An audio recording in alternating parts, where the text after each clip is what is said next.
Telangana government స్థానిక ఎన్నికలపై కసరత్తు చేస్తూ ఉంది. కీలక ఆదేశాలతో ముందుకెళ్లాలని చేస్తూ ఉన్న ప్రణాళిక అయితే కనబడతా ఉంది. ఇప్పటికే బీసీలకి 42% స్థానిక ఎన్నికల్లో రిజర్వేషన్ కల్పిస్తామనే అంశంతో పాటు ఏ విధంగా ముందుకెళ్ళాలి, ఏ విధంగా మరి ఈ ఎన్నికలు నిర్వచించాలి, ఎన్ని దశలుగా ఈ ఎన్నికలు నిర్వచించాలని సీఎం రేవంత్ రెడ్డి ప్రణాళిక చేస్తున్నట్టు కూడా కనబడతా ఉంది. 16వ తారీఖు, 17వ తారీఖు కూడా మంత్రుల భేటీ ఉండబోతా ఉన్నట్టు కూడా కనబడతా ఉంది. అధికారులతో భేటీ అనంతరము మంత్రులతో కూడా మాట్లాడి మరి ఏ విధంగా వెళ్తే బాగుంటుంది అన్నట్టు కూడా సీఎం రేవంత్ రెడ్డి ఆలోచిస్తున్న తీరైతే కనబడతా ఉంది. ఇప్పటికే కొన్ని సంక్షేమ కార్యక్రమాలు గ్రామాల స్థాయి దాకా వెళ్ళడం అయితే జరిగింది.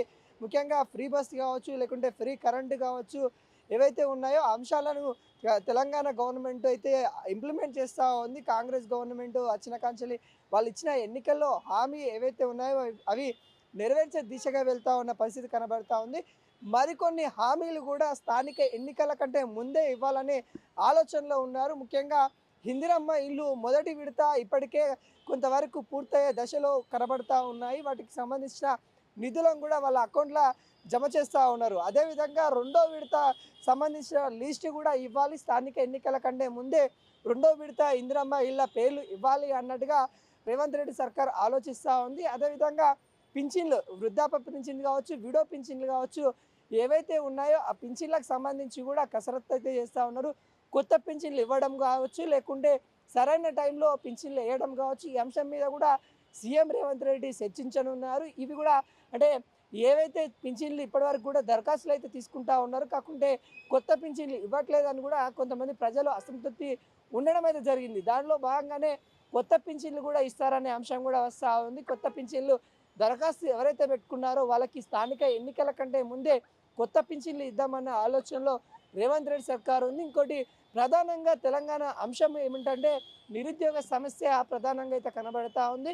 ఆ నిరుద్యోగకు సంబంధించిన ఏవైతే కొన్ని పోస్టులు అయితే భర్తీ చేయడానికి ఎన్నికల కంటే ముందే ఎన్నికల్లో మరి కాంగ్రెస్ పార్టీ గెలవాలి అంటే మరి నిరుద్యోగులకు సంబంధించి సపోర్ట్ కూడా కావాలి అన్నట్టుగా కాంగ్రెస్ పార్టీ అయితే ఆలోచిస్తూ ఉంది. గతంలో కూడా అనేక అంశాలపై నిరుద్యోగులు అయితే తెలంగాణలో ధర్నా చేయడం అయితే జరిగింది. ఆ అంశం కూడా సీఎం రేవంత్ రెడ్డి అయితే తెరపైకి తీసుకొని వస్తూ ఉన్నారు. వాళ్ళకు కూడా నోటిఫికేషన్ ఇచ్చేసి వాళ్ళ జాబులు భర్తీ చేసే విధంగా, గవర్నమెంట్ జాబులు ఇచ్చే విధంగా ముందుకెళ్తా ఉంది. స్థానిక ఎన్నికల కంటే ముందే కొన్ని ఉద్యోగాలు భర్తీ చేయాలనే ఆలోచనలో కాంగ్రెస్ సర్కార్ ఉన్నట్టు కూడా మనకైతే కనబడతా ఉంది.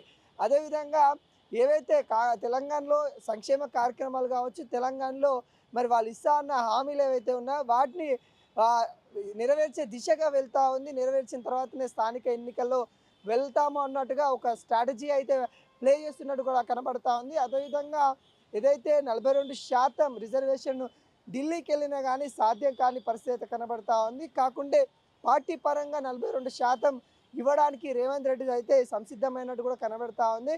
42% కాంగ్రెస్ పార్టీ నుండి కాంగ్రెస్ అభ్యర్థులు 42% బీసీలే ఉంటారు, బీసీలకే రాజ్యాధికారం దక్కాలి అనే విధంగా రేవంత్ రెడ్డి ప్రణాళిక సిద్ధం చేసినట్టు కూడా మనకైతే ఇక్కడ క్లియర్ కట్గా కనబడతా ఉంది. ఒక స్థానిక ఎన్నికల్లో గెలవాలి అంటే ఒక ప్రణాళికతో వెళ్ళాలి అని కూడా ఇక్కడ కాంగ్రెస్ పార్టీ ఆలోచిస్తూ ఉన్నట్టు కూడా కనబడతా ఉంది. ఎందుకంటే స్థానిక ఎన్నికల కోసము బీజేపీ అయితే ఎదురు చూస్తున్న పరిస్థితి కనబడతా ఉంది. మేమే గెలుస్తాం, మేమే గెలవబోతా ఉన్నాం అన్నట్టుగా బీజేపీ లీడర్లు చెప్తున్న పరిస్థితి కనబడతా ఉంది. ఒక ఎంపీకి సంబంధించిన వీడియో కూడా వైరల్ అవుతున్న పరిస్థితి కనబడుతోంది. ఇలాంటి సందర్భంలో మరి కాంగ్రెస్ పార్టీ గెలవాలి అంటే అటు బీఆర్ఎస్ పార్టీని తట్టుకోవాలి, ఇటు బీజేపీ పార్టీని రెండింటిని కూడా ఎదురుగాలి. కాబట్టి మరి ఈ నేపథ్యంలో మరి కాంగ్రెస్ పార్టీ గెలవాలి అని అంటే వాళ్ళు ఇవ్వాల్సిన సంక్షేమ కార్యక్రమం అందించాలన్నట్టుగా కాంగ్రెస్ పార్టీ చూస్తూ ఉంది. అదేవిధంగా గత నెలలో ఏవైతే రేషన్ బియ్యం సంబంధించి రేషన్ కార్డులకు సంబంధించి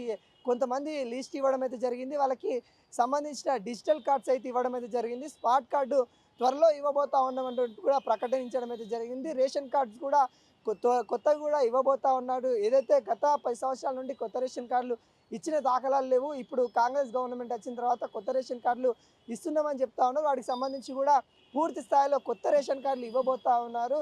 గతంలో 3 నెలల రేషన్ ఎప్పుడైతే సన్నబియ్యం ఇచ్చారో అదేవిధంగా 3 నెలల రేషన్ కూడా స్థానిక ఎన్నికల కంటే ముందే మరోసారి కూడా ఇవ్వబోతా ఉన్నట్టు కూడా కాంగ్రెస్ గవర్నమెంట్ అయితే చెప్తాంది. ఒక ప్రణాళికతోని, ఒక స్ట్రాటజీతోనైతే కాంగ్రెస్ పార్టీ అయితే ముందుకెళ్తా ఉంది. మరి చూడాలి స్థానిక ఎన్నికలలో కాంగ్రెస్ పార్టీ ఏ విధంగా అటు త్రిముఖ పోటైతే ఉంటూ ఉన్న నెపం కనబడుతోంది. ఏ విధంగా ఎదుర్కొంటుందనేది కూడా చూడబోవాలి.